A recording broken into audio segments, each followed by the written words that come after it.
Cap your Friday night with some high school hoops plus an inspiring story you do not want to miss. The Delmarva Sports Network from the Wawa Studios. Coming up on The Final Score, hoops highlights in Centreville. It's the Gunston School and Kent County from the home of the Herons. Plus, Salisbury football gears up for a quarterfinal matchup with Mount Union. The Gulls are one win away from the national semifinal. And we share the story of Austin Grice, who's inspired his brother and the entire Indian River community around him. That and more, and it all starts right now.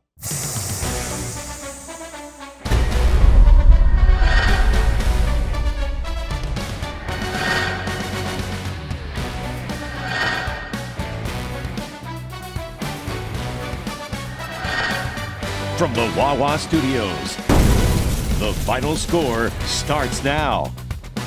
What's going on, sports fans? Happy Friday. Thank you for spending some of it with us.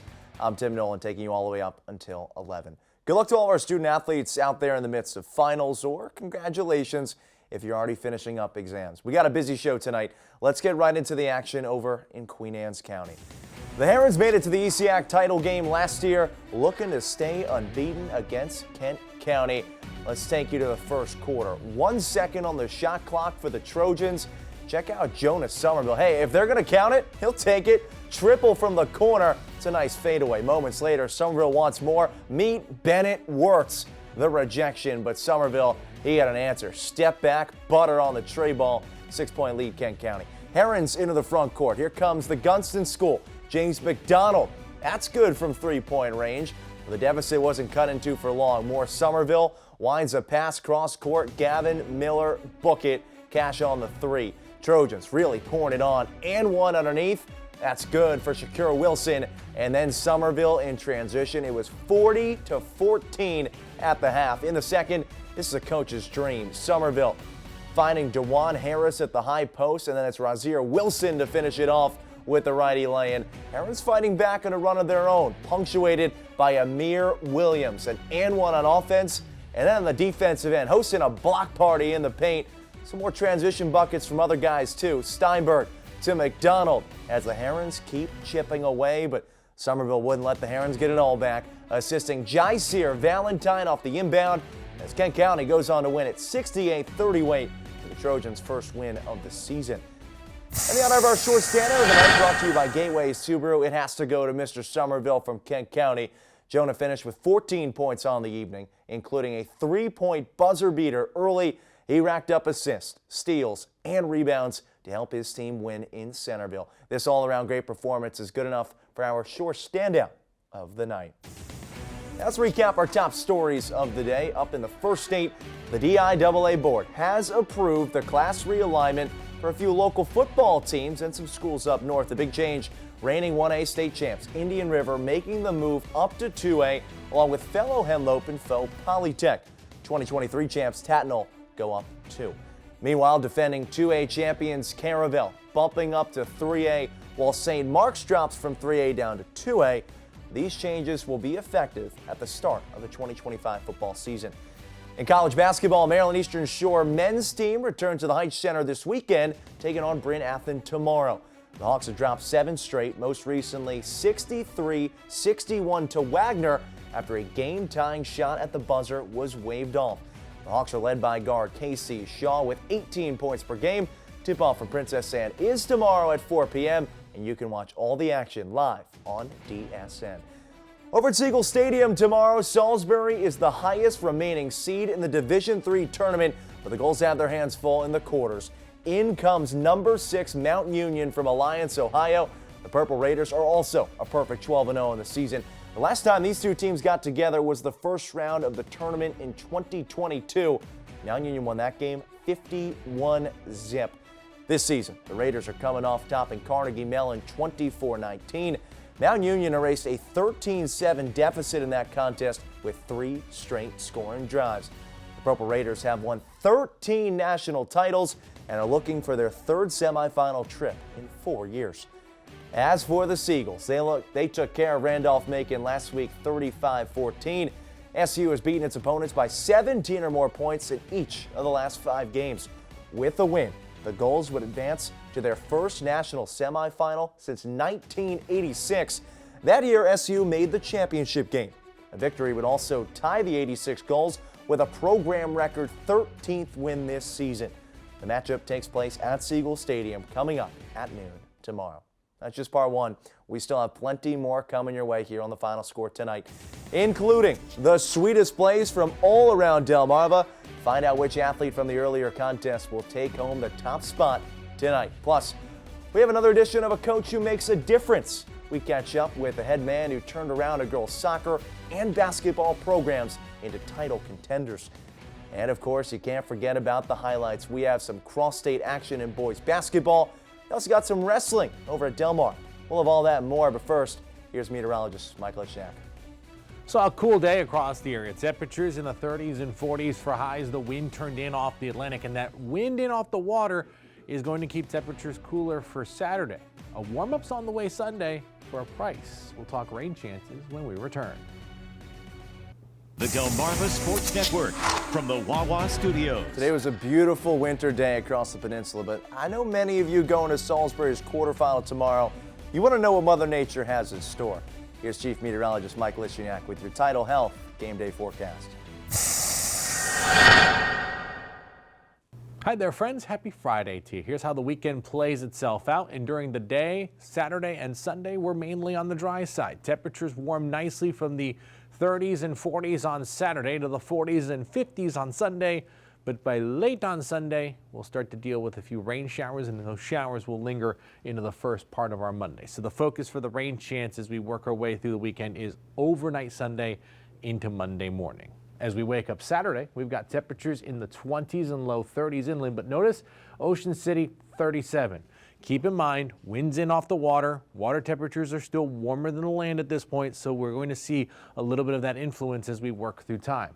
Into the afternoon hours, temperatures 30s and 40s. And notice a little extra cloud cover builds on in as we work throughout the course of the day. Heading into your Saturday evening, if you've got dinner plans out and about, if you're going Christmas shopping, temperatures in the 30s inland, 40s at our beach towns.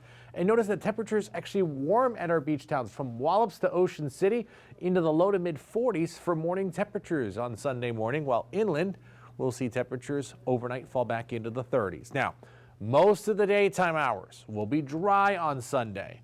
Once we get past dinner time on Sunday, once the sun has set, that's when the chance of a few rain showers begin to enter into the forecast. Here's that wind that we've been dealing with throughout the day on Friday out of the north and east, and that continues into your Saturday. It starts off as a northeast wind, then it starts to shift a little more in off the Atlantic, and then that shift continues overnight Saturday into Sunday, that by the time we get to midday on Sunday, wind is primarily east to southeast. So we start to see that warming trend in the wind. We start to scoot out the cold air. We start to push in the warmer air ahead of this front that does bring us a few rain showers into the forecast on Monday. We'll have a couple more chances for rain in store for you next week. Another front gets here on Tuesday. So we get one little weak boundary Sunday night into Monday. We get a second boundary that comes into the area as we work our way through the daytime hours of Tuesday.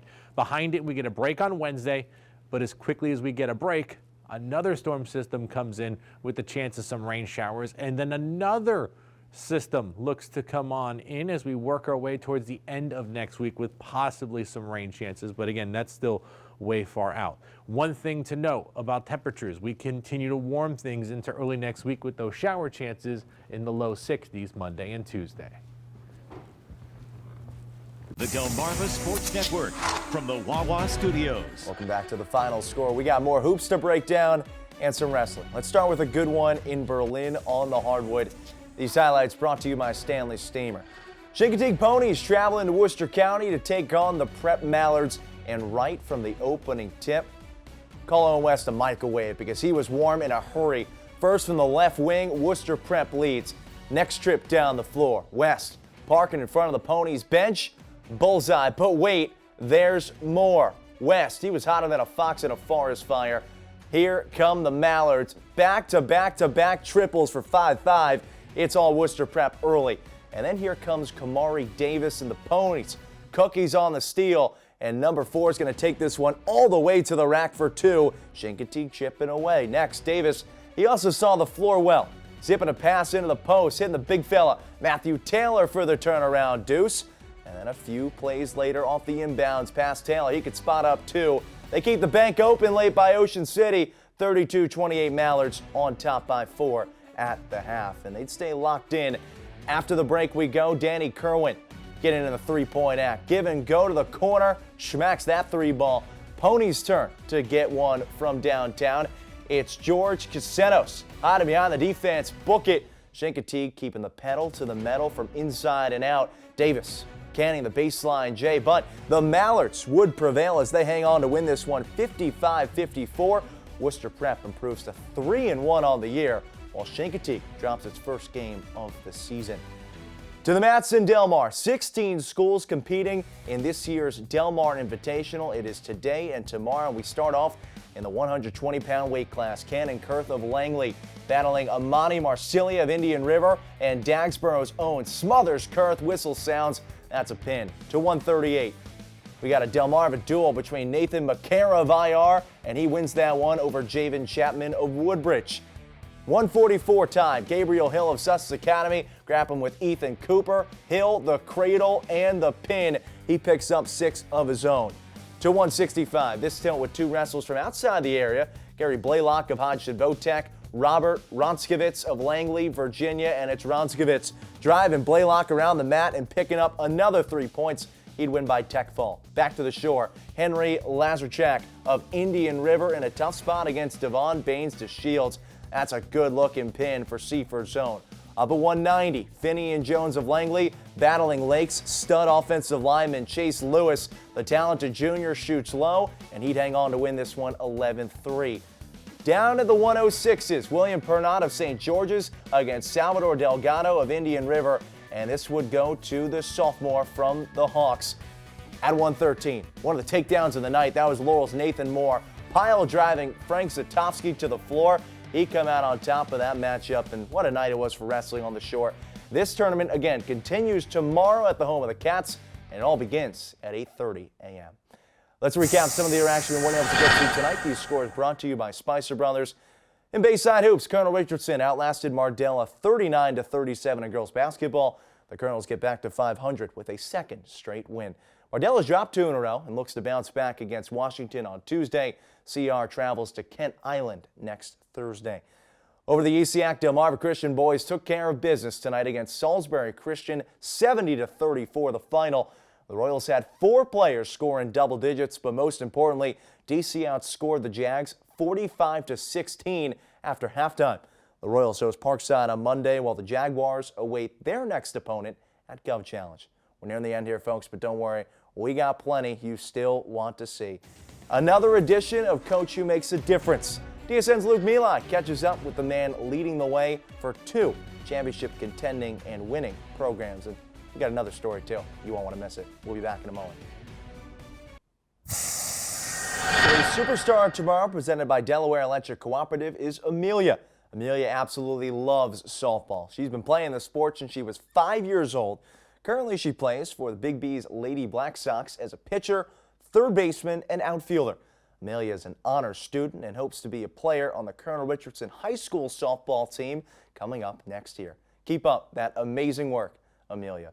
There's some superstars out at Queen Anne's High School, too, especially in girls soccer and basketball. There's some crossover from the state champs on the pitch over to the court, but there's also one constant on the sidelines. DSN's Luke Milai has a surprise for him. You can't talk about winning at Queen Anne's County High School without bringing up Mike Kearn. The varsity girls soccer and girls basketball head coach has been amongst the Lions coaching ranks since 2000. And after leading the Lions soccer squad to the program's first state championship, he hopes basketball won't be far behind. I always tell the girls, we gotta, have high expectations and set high goals. And the whole idea is work hard, and it will come. And it finally came for soccer, and I really wanted to come for this basketball team because they're just working just as hard. But it's his own hard work that earned Coach Kearn some much-deserved recognition. Before the teams start to warm up, we have something we want to present on behalf of the team, the Delmarva Sports Network. Every good team has a great leader behind it, and Coach Kearn, if you could come up here as well really quick. Coach, for all the work that you've done with this program, the soccer program, everything you contribute to the school, you've earned this month's Coach Who Makes a Difference honor. So congratulations. Thank you very much. I appreciate it. Thank you. Go you guys. That's why. And our friends at Preston Automotive have a $500 check for you as well. So congratulations. Yeah. You know, I went to the school, and I love Queen Anne's County High School. You know, as a player, former player, to now a coach, and it's been, you know, been here for 24, 25 years, and it's just an honor to be here, and it's an honor to be with such great athletes I've had over the years. I mean, we've had such good athletes, and I contribute, you know, the success of the program to them. They're the ones to do it. And his players appreciate the way he coaches the game. It's just always really enjoyable. It's a good environment. Like, he makes it fun, makes it entertaining, but still pushes us to be our best. He kind of just lets us, like, chill. Like, he knows what we can do as well as we know what we can do. So, like, he doesn't really, like, push us. Like, he pushes us to our full potential, but he doesn't overdo it. And there's two aspects of coaching that will keep him around a long time. I love the competitiveness. I love the fact trying to go out winning, you know, and just seeing the kids grow and develop, you know, from freshman to graduation. You know, it's amazing how well they grow up, not just, you know, in the sport, but also as a person. So it's enjoyable. Reporting from Centreville, Maryland for the Delmarva Sports Network, I'm Luke Milai. And another local coach, David Grice, just won the 1A state title in football, along with his son Dylan, Indian River's star quarterback. But it's the story of Dylan's brother Austin that's inspiring an entire community. To Austin, Dylan, David, and Melissa, we hope we did it justice. Soccer. Dylan Grice, both I. For the Grice boys, there's always another trophy joining the collection. Winning was what we always try to do, no matter if the Little League or in the backyard or in travel sports. So yeah, I would say we were winners. Junior Dylan Grice won the latest honor, capturing the 1A state title for Indian River in football. It joins a long line of awards dating back to youth sports for brothers Dylan and Austin. Their father David coached them to many. They always want to one-up each other. It's a typical brother relationship. Biggest fans for each other, but biggest competitors as well. On the heels of Dylan's heroics, it's again 18-year-old Austin's turn to one-up little brother with a fight of his own, this time against cancer. When they finally gave us the diagnosis, it was heartbreaking. It was really tough. On November 8th, 2024, Austin was diagnosed with fibrolamellar hepatocellular carcinoma, a rare form of liver cancer that affects 1 in every 5 million. At best, the 5-year survival rate is slightly better than a coin flip. Why? I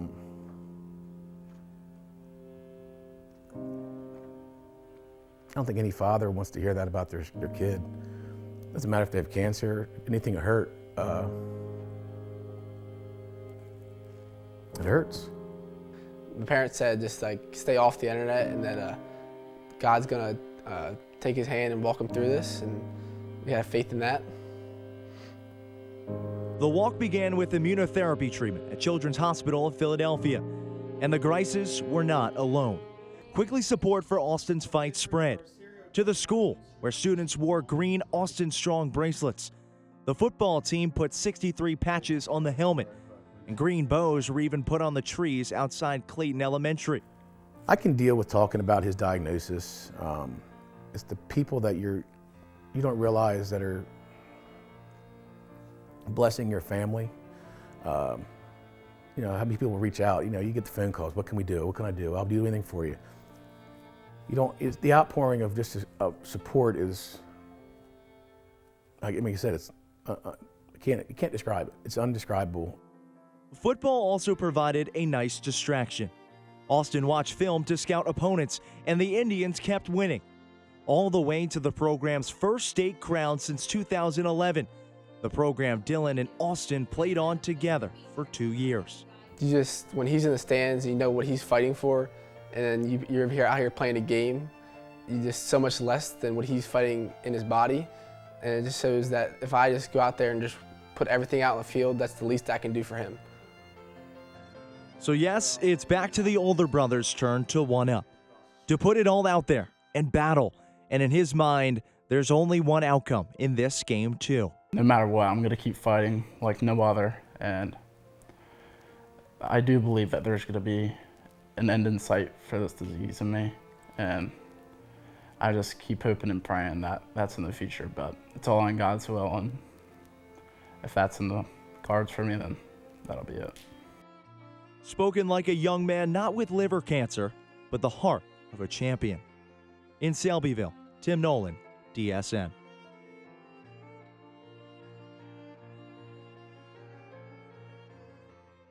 Time now for the sweetest plays from all around Delmarva, brought to you by How Sweet It Is. At number 3, 190 weight class, Finian Jones of Langley, but you're going to get taken down 100 times out of 100 by Chase Lewis as Lake's Own hangs on to win that match 11-3. Next up at number 2, it's Owen West of Worcester Prep, knocking down his 3rd tray in a row to start the game. And that big cushion helped the Mallards pull out on top of Chincoteague and improve to 3-1 on the year. West light it up from 3-point range. And for the top spot on our list, Gunston's Bennett Wirtz with the chase down block. Jonah Somerville thinks he has a gimme, and then that is slammed off the backboard. Take another look as the transition layup denied, but it would be Kent County coming away with a 30-point road victory.